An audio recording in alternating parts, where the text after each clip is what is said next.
नमस्कार। प्रस्तुत है आज का चिंतन। पढ़ना एक कला है। यह कला बताती है कि हम कैसे पढ़ें कि विषय की सही समझ पैदा हो सके, इसे हम ठीक ठीक ढंग से अभिव्यक्त एवं प्रतिपादित कर सकें। विद्यार्थी पढ़ता है तो उसे विषय की समझ होनी चाहिए एवं शिक्षक पढ़ता है तो उसे बेहतर ढंग से अभिव्यक्त करना आना चाहिए। परंतु पढ़ना तो दोनों को ही पड़ता है। एक को अपनी परीक्षा के लिए पढ़ना पड़ता है तो दूसरे को इसे समझाने के लिए। यह भी आवश्यक है कि पढ़ाई में रुचि पैदा हो, जिससे पढ़ने का कार्य सुचारू रूप से चलता रह सके। रुचि तब पैदा होती है जब विषय का उद्देश्य एवं औचित्य का ज्ञान हो। रुचिपूर्वक पढ़ना तभी संभव हो पाता है जब हमें उस विषय के उद्देश्य का पता हो कि आखिर हम उसे पढ़ क्यों रहे हैं और उस विषय का हमारे जीवन से क्या संबंध है। जब तक यह बात स्पष्ट नहीं हो पाती है कि विषय का औचित्य क्या है और उसकी हमारे निजी जीवन में क्या उपयोगिता एवं आवश्यकता है, तब तक विषय गधे की पीठ पर चंदन की लकड़ी को ढोने के समान भारवत ही प्रतीत होता है। गधा चंदन को ढोता तो रहता है, परंतु वह उसके महत्व एवं सुगंध से वंचित बना रहता है। ठीक इसी प्रकार हम भी विषय को ढोते रहते हैं, पर हमें यह भी पता नहीं रहता कि जिस कक्षा में हम पढ़ते हैं उसका पाठ्यक्रम क्या है और क्यों है। सब कुछ एक बोझ सा रुचिहीन मालूम पड़ता है। परंतु ठीक इसके विपरीत जब हमें विषय का लाभ एवं उपयोगिता की जानकारी हो जाती है तो रुचि स्वतः पैदा हो जाती है और हमारे मन पढ़ने में रमने लगता है। पढ़ने के लिए हमें अपनी क्षमताओं का अनुभव होना चाहिए। ये क्षमताएं हैं: नंबर 1 आंतरिक क्षमता, नंबर 2 सीखने की क्षमता, नंबर 3 अभिव्यक्ति की क्षमता, नंबर 4 स्मरण शक्ति की क्षमता। आंतरिक क्षमता के अंतर्गत हमारी समझ कितनी है यह आता है। इसमें यह देखने की बात है कि क्या हमारी क्षमता इतनी है कि हम विषय का निर्वाह कर सकें या उसे समझ सकें।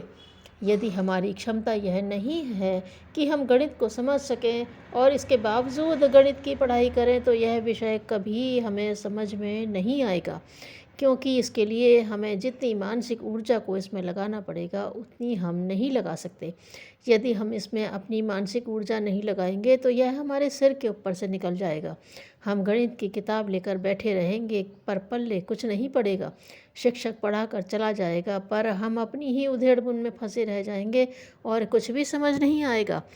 विषय की समझ पैदा करने के लिए आवश्यक है कि हमारे मन स्थिति उस विषय के साथ संबंधित हो जाए। जैसे ही यह संबंध सूत्र जोड़ने लगता है तो विषय की समझ पैदा होने लगती है।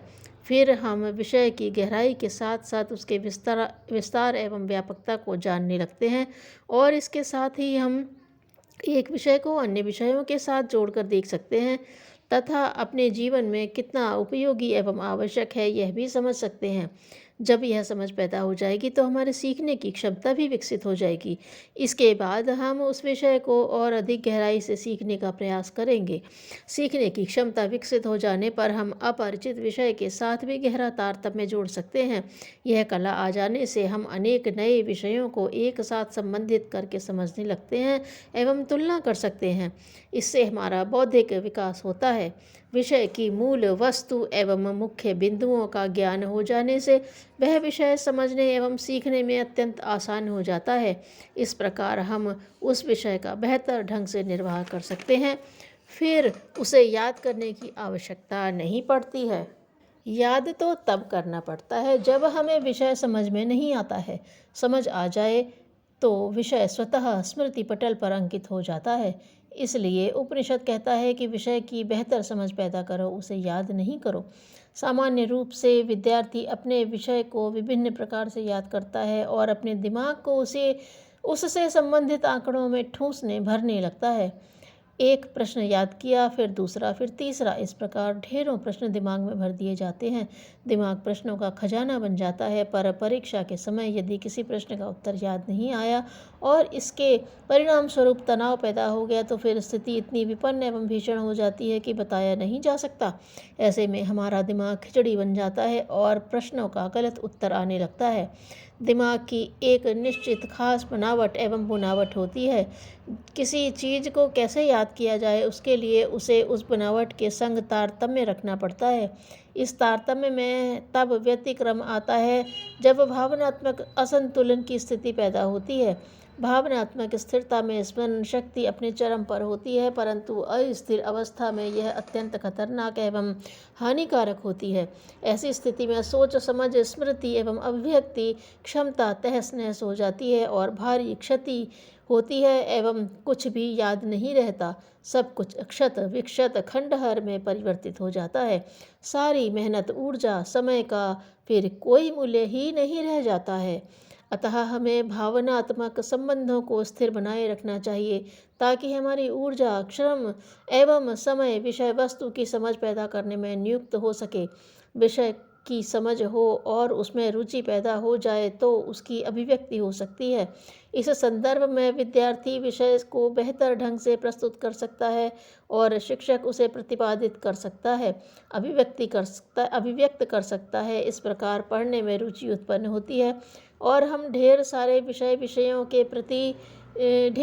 नए विषयों के प्रति आकर्षित होते हैं एवं उसे पढ़ने लगते हैं। पढ़ना एक कला है।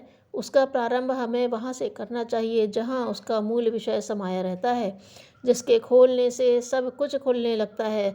इस तरह हम सामान्य पढ़ाई को रुचिकर बनाते हुए स्वाध्याय के क्षेत्र में प्रवेश करते हैं, जहाँ हमारे आंतरिक विकास की संभावनाएं खुल जाती हैं। एक पहाड़ की ऊंची चोटी से दो पत्थर साथ साथ लुढ़कते हुए नीचे आए थे। उनमें से एक पत्थर पर धोबी अपने गंदे कपड़ों को पटक पटक कर साफ करता था और एक शिवलिंग के रूप में नदी के किनारे बने मंदिर में पूजा जाता था। धोबी के पत्थर ने एक दिन दुखी मन से शिवलिंग को संबोधित करते हुए कहा, तात, आप धन्य हैं, देव मंदिर में प्रतिष्ठित हैं। भवबंधनों में जकड़े प्राणी आपके पास आकर कितनी शांति, कितना संतोष अनुभव करते हैं। काश यह पुण्य सुयोग हमें भी मिलता। शिवलिंग बना पत्थर अपने बारे में ऐसी प्रशंसा सुनकर गंभीर हो उठा। बोला, तात, आपका दुख करना बेकार है। आप नहीं जानते, हम तो मात्र यहाँ आने वालों को क्षणिक शांति और शीतलता प्रदान करते हैं। आप तो बराबर बिना मन में कोई भाव लाए हर किसी का मैल धोते रहते हैं। आपकी साधना धन्य है और मेरे से ज़्यादा ऊंची है। मेरे पास आने की प्रथम कसौटी तो आप ही हैं। इसीलिए जब लोग मेरी उपासना करते हैं तब मैं आपकी किया करता हूँ। घाट का पत्थर गदगद हो उठा और दुगने उत्साह से लोगों का मैल धोने लगा। इसीलिए तो कहते हैं, कर्म ही पूजा है।